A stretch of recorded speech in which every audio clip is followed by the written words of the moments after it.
Good morning बच्चों पिछली class में हम लोग पाठ 1 बात 98 की इस पाठ के प्रश्नोत्तर कर रहे थे और हम लोगों ने पहला, दूसरा और तीसरा मतलब प्रश्नोत्तर खंड क, ख और ग पूरा कर लिए थे। और मैंने आपको कहा था कि आपको मैं इसके साथ आपका पीडीएफ भी दूंगी। तो मैं यही उम्मीद करती हूँ कि अब तक आपने अपनी वर्क बुक में इस पाठ के प्रश्नोत्तर को लिख लिया होगा। बच्चों, आज की क्लास में हम लोग अपना अगला प्रश्न करने जा रहे हैं जो इसी खंड का घ पिछली क्लास में लोग नहीं किए थे, तो आज हम लोग घ को करेंगे। ये आपका बच्चों पेज नंबर 10 पर है। तो आप अपनी वर्क बुक में, जो आपकी साहित्य सागर वाली वर्क बुक है, इसमें पेज नंबर 10 पर देखिए घ प्रश्न को, और प्रश्न को अपनी पुस्तक में खोल कर बैठिए और इसे समझने का प्रयास करें। लिखने के लिए अभी परेशान मत होइएगा। इस वीडियो के साथ ही जितने प्रश्न का उत्तर मैं आज एक्सप्लेन करूंगी उतने प्रश्नों का पीडीएफ भी मैं आपको दूंगी। तो देखते हैं बच्चों, घ प्रश्न इसका क्या है। रसीला को रुपयों की आवश्यकता क्यों थी? रसीला को रुपयों की आवश्यकता क्यों थी? उसकी सहायता किसने की? सहायता करने वाले के संबंध में उसने क्या विचार किया? मतलब रसीला जो था, जो बाबू जगत सिंह के यहाँ नौकर था, उसे रुपयों की आवश्यकता क्यों थी? और जब उसे रुपयों की आवश्यकता थी तो उसकी सहायता किसने की? ठीक, उसके साथ ही अब ये 2 प्रश्न हो गया, उसमें तीसरा प्रश्न भी है, सहायता करने वाले के संबंध में उसने क्या विचार किया? मतलब जो उसकी सहायता किया तो रसीला ने क्या विचार, उसने का मतलब यहाँ रसीला से है, तो रसीला ने उसके प्रति क्या विचार किया अपना। तो देखते हैं इस प्रश्न का उत्तर क्या है। अगर आपको कहानी आपने अच्छे से समझी है तो आपको उत्तर समझ में आ रहा होगा कि रसीला को रुपयों की आवश्यकता क्यों थी। रसीला को रुपयों की आवश्यकता इसलिए थी क्योंकि उसके घर से पत्र आया था कि उसके बच्चे बीमार हैं। इसलिए उसे पैसों की आवश्यकता थी क्योंकि उसके बच्चे बीमार हैं जिनके इलाज के लिए रुपए नहीं था। उसकी सहायता उसके मित्र कौन है यहाँ? रमजान। जिसकी सहायता उसके मित्र रमजान ने की, जो पड़ोस में रहने वाले जिला मजिस्ट्रेट शेख सलीमुद्दीन के यहाँ चौकीदार था। तो मतलब जो शेख सलीमुद्दीन है, जो जिला मजिस्ट्रेट है, उनके यहाँ जो है रमजान जो है चौकीदार है, और जो रसीला है वो बाबू जगत सिंह के यहाँ नौकर है। बच्चों, आप देखिए, मैं पिछले वीडियो में भी बार बार पात्रों को डिस्कस कर रही थी। बार बार पात्र इसलिए समझा रही हूँ, करेक्टर इसलिए समझा रही हूँ कि अगर आप पात्रों के बारे में अच्छे से समझ जाएंगे तो आप आसानी से हर प्रश्न के उत्तर को दे पाएंगे। आप कहानी भी जब आप पढ़िएगा तो ये समझिएगा कि किस पात्र का क्या करेक्टर है। ठीक है, तो देखिए उसने क्या सोचा। जब रमजान ने रसीला की मदद की तो रसीला ने क्या सोचा इस विषय में? तो उसने सोचा कि वह बहुत बड़े दिल वाला है। वह, क्योंकि देखो जो रमजान था वो भी तो शेख सलीमुद्दीन के यहाँ नौकर चौकीदार था। तो रमजान ये सोचता है, रसीला ये सोचता है कि रमजान भी तो एक चौकीदार है, इतना छोटा होकर भी उसने मेरी इतनी मदद की।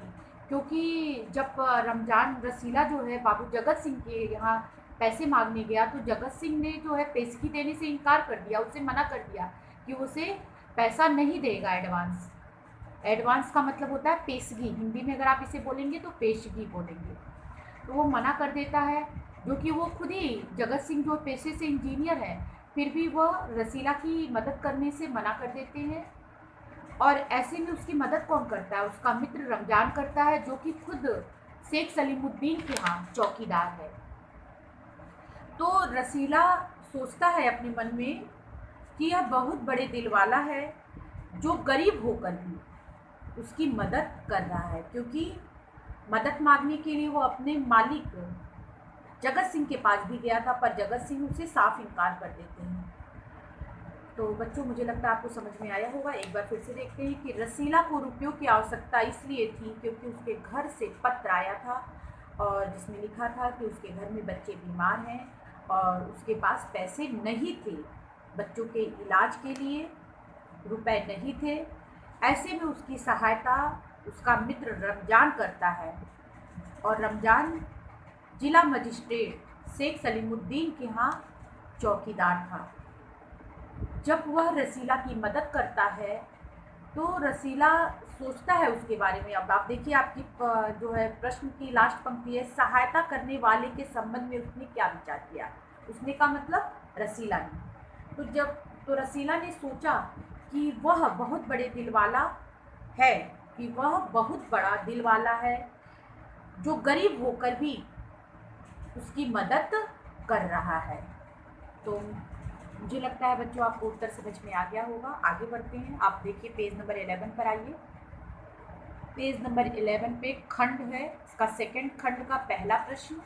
आप देखिए यहाँ पे पंक्ति क्या दी गई है, बाबू साहब की मैंने इतनी सेवा की। बाबू साहब की मैंने इतनी सेवा की। बाबू साहब का मतलब यहाँ पे इंजीनियर जगत सिंह से है, पर दुख में उन्होंने साथ न दिया। दुख इसका क्या था, रमजान का दुख था कि उसके बच्चे बीमार थे, पर जो जगत सिंह है, जो उसके मालिक जगत सिंह है, उन्होंने रमजान को रसीला को पैसा देने से मना कर दिया था। तो यहाँ पे देखिए पंक्ति है, बाबू साहब की मैंने इतनी सेवा की पर दुख में उन्होंने साथ नहीं दिया। अब प्रश्न क्या है, बाबू साहब कौन थे, ठीक, उनका परिचय दीजिए। देखिए बच्चों प्रश्न का उत्तर देना कितना आसान है अगर आपको कहानी समझ में आ गई। जब आप 8th में थे, आप हिंदी 2 में भी सोचिए प्रश्न के उत्तरों को रटते थे। यहाँ पे रटने की आवश्यकता ही नहीं है, सिर्फ आपको कहानी समझनी है और बहुत अच्छे से समझनी है कि आप हर प्रश्न का उत्तर दे लीजिए। तो आप देखिए आपको उत्तर पता चल गया होगा कि बाबू साहब कौन थे। बाबू साहब इंजीनियर जगत सिंह थे। उनका परिचय देना है, मतलब उनके बारे में बताना है। वे पेशे से इंजीनियर थे। उनके अंदर दया प्रेम जैसे भाव की कमी थी, मतलब जो इंजीनियर साहब थे उनके अंदर दया नाम की चीज़ नहीं थी। प्रेम से कोई लेना देना नहीं था। तो यहाँ पे वही है कि उनके अंदर दया प्रेम जैसे भावों की कमी थी, क्योंकि वे अपने नौकर की सभी परेशानियों से अवगत होते हुए उन्हें पता था कि रसीला परेशान है। वो यह जानते थे, तभी तो वो रसीला उनसे पेशगी मांगने गया था। तो उसके मालिक यानी जगत सिंह यह जानते थे कि उनका नौकर यानी रसीला परेशान है, तो उनकी परेशानियों, नौकर की परेशानियों से अवगत होते हुए भी उसकी मदद नहीं करते या उसकी मदद नहीं की। वे रिश्वतखोर भी थे या वे रिश्वतखोर भी हैं तथा अपने उच्च पद का दुरुपयोग करते थे। मतलब कि वह पेशे से तो इंजीनियर थे, पर वो जो है कोई भी काम करने से पहले लोगों से रिश्वत लेते थे, तभी वो उसके बदले उसका काम करते थे। तो वो पेशे से तो इंजीनियर थे, वे रिश्वतखोर थे तथा अपने उच्च पद का, मतलब जिस पद वे इंजीनियर जैसे पोस्ट पर थे, वो इंजीनियर जैसे पद पर आसीन थे, पर वह अपने पद का भी दुरुपयोग करते थे, क्योंकि वह लोगों से किसी भी काम के बदले वो रिश्वत लेते थे।